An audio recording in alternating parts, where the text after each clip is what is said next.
Hi friends, இன்றைக்கி நம்ம வீடியோவில் என்ன பார்க்க போகிறோன்னா இன்ஃபினைட் ஃப்ளைட் சிமுலேட்டர் அப்படிங்கிற கேமில் ஃப்ளைட்டை டேக் ஆஃப் பண்ணுறது எப்படி, டேக் ஆஃப் பண்ணுறதுக்கான செட்டிங்ஸ், அதை எப்போ டேக் ஆஃப் பண்ணணும், எப்படி டேக் ஆஃப் பண்ணணும், டேக் ஆஃப் பண்ணதுக்கப்புறம் என்னெல்லாம் ப்ரொசீஜர்ஸ் அப்படிங்கிறதான் பார்க்க போகிறோம்.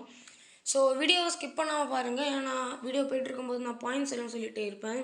நீங்கள் ஸ்கிப் பண்ணிட்டீங்கன்னா பாயிண்ட்ஸை மிஸ் பண்ணிடுவீங்க. ஸோ வீடியோ ஸ்கிப் பண்ணாமல் பாருங்கள். வாங்க வீடியோக்குள்ளே போகலாம். நான் இப்போது அதுக்கு டேக் ஆஃப் பண்ணுறதுக்காக போயிங் 737-700 அப்படிங்கிற ஃப்ளைட் எடுத்திருக்கேன். உங்களுக்கு என்ன ஃப்ளைட் வேணுமோ அதை நீங்கள் சூஸ் பண்ணிக்கலாம். பேசஞ்சர் ஃப்ளைட் தான். டேக் ஆஃப் பண்ண போகிற ஏர்போர்ட் வந்து லாஸ் ஏஞ்சல்ஸ் இன்டர்நேஷ்னல் ஏர்போர்ட். இதுதான் ரன்வே. இது சூஸ் பண்ணிக்கிறேன். 24L fly. இப்போது நீங்கள் டேக் ஆஃப் பண்ணுறதுக்கான ஏர்போர்ட்டே நல்ல ஒரு இன்டர்நேஷ்னல் ஏர்போர்ட்டாக சூஸ் பண்ணணும்.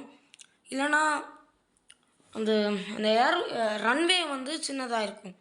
ஸோ உங்களுக்கு டேக் ஆஃப் பண்ண கஷ்டமாக இருக்கும். ஸோ நல்ல இன்டர்நேஷ்னல் ஏர்போர்ட்டாக பார்த்து சூஸ் பண்ணிக்கோங்க.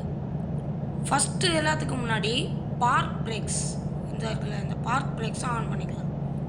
அதுக்கப்புறம் என்ஜினை பவர் கூட்டுற அந்த பேர் எனக்கு தெரியல, உங்களுக்கு தெரிஞ்ச கமெண்ட்ஸில் சொல்லுங்கள். அந்த லிவரை பிடிச்சி 60 to 80 நீங்கள் வச்சுக்கலாம். நான் ஒரு 73 வைக்கிறேன். அதுக்கப்புறம் என்னது ஃப்ளாப்ஸ் நான் ஒரு 15 டிகிரி வைக்கிறேன். எனக்கு 40 டிகிரி வரைக்கும் இருக்குது, நான் அதை 15 வைக்கிறேன்.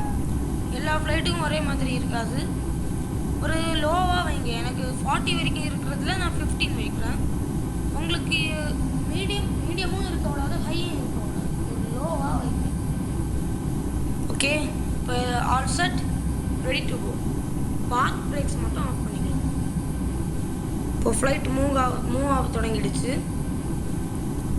ஃப்ளைட்டை எப்படி டேக் ஆஃப் பண்ணுறதுன்னா, நேரம் வந்த உடனே நான் உங்கள் ஃபோனை நார்மலாக எப்படி டேபிளில் வைப்பீங்களோ அதுலேருந்து கொஞ்சம் கூட ஸ்லாண்டிங்காக பிடிச்சா போதும், அப்போவே டேக் ஆஃப் ஆயிரும். எப்போ டேக் ஆஃப் பண்ணுறதுன்னா, இங்கே இருக்கிற எண்ணெய், இந்த எண்ணெய் 100 தாண்டினதுக்கப்புறம் டேக் ஆஃப் பண்ணணும்.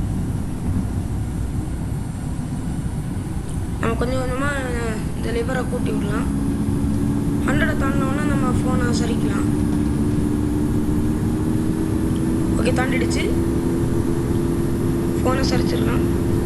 பார்த்தீங்களா, இந்த யோக் ஸ்டிக் இது அப்படியே மேலே வரும்.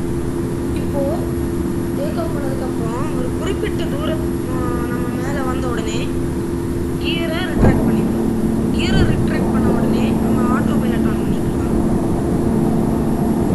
இதுக்கப்புறம் நம்ம ஃப்ளைட்டை ஆப்ரேட் பண்ண வேண்டிய அவசியம் இல்லை. டேக் ஆஃப் பண்ணும்போது ஃபோனை நீங்கள் ஸ்டடியாக பிடிக்கணும்.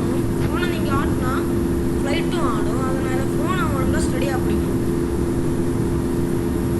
ஸோ இன்னைக்குள்ள வீடியோ முடிஞ்சிடுச்சு. இனி உங்களுக்கு ஃப்ளைட்டு கொஞ்சம் கூட ஆல்டிடியூடு கூடணும்னா, இது இங்கே கூடிட்டுருக்குல்ல, ஹை ஆகிட்டுருக்கு, இது கொஞ்சம் நேரம் ஆனோடனே நின்றுடும். அதனால உங்களுக்கு கொஞ்சம் கூட ஃபாஸ்ட்டாக கூடணும்னா இந்த இருக்குல்ல, இதை அப்படியே நீங்கள் இன்க்ரீஸ் பண்ணணும். வெர்டிக்கல் ஸ்பீட் இதை நீங்கள் இன்க்ரீஸ் பண்ணணும். ஃப்ளைட்டு ரொம்ப ஸ்லாண்டிங்காக போகிற மாதிரி தெரிஞ்சிச்சுன்னா இந்த வெர்டிக்கல் ஸ்பீடை மட்டும் லைட்டாக டிக்ரீஸ் பண்ணால் போதும், உங்களுக்கு சரியா.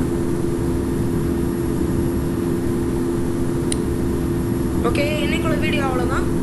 ஸோ உங்களுக்கு ஆல்டிடியூட் வந்து 10,000 ஃபீட், 10,000 ஃபீட் தாண்டவங்க ஃப்ளாப்ஸ் வந்து 0 டிகிரியில் வச்சுக்கலாம். அதுக்கப்புறம் நீங்கள் ஸ்பீடை கொஞ்சம் கம்மி பண்ணணும். ஒரு இந்த அளவுக்கு வச்சா போதும். ஓகே, ரொம்ப மேலே போகிற மாதிரி இருந்ததுன்னா வெர்டிக்கல் ஸ்பீடு கம்மி பண்ணலாம், ஃப்ளைட்டு டவுன் ஆகும். இன்னைக்குள்ள வீடியோ அவ்வளோதான். ஸோ இந்த வீடியோ உங்களுக்கு யூஸ்ஃபுல்லாக இருந்ததுன்னா லைக் பண்ணுங்கள், ஷேர் பண்ணுங்கள், சப்ஸ்கிரைப் பண்ணுங்கள். மறக்காமல் சப்ஸ்கிரைப் பண்ணி பெல் ஐக்கானை தட்டி அதில் ஆளை போட்டுக்கோங்க. அப்போ தான் நம்ம போடுற வீடியோஸ் எல்லாம் உடனுக்குடன் உங்களுக்கு நோட்டிஃபை ஆகும். ஸோ அடுத்த வீடியோ என்ன போடலாம்னு சொல்லுங்கள் கமெண்ட்ஸில்.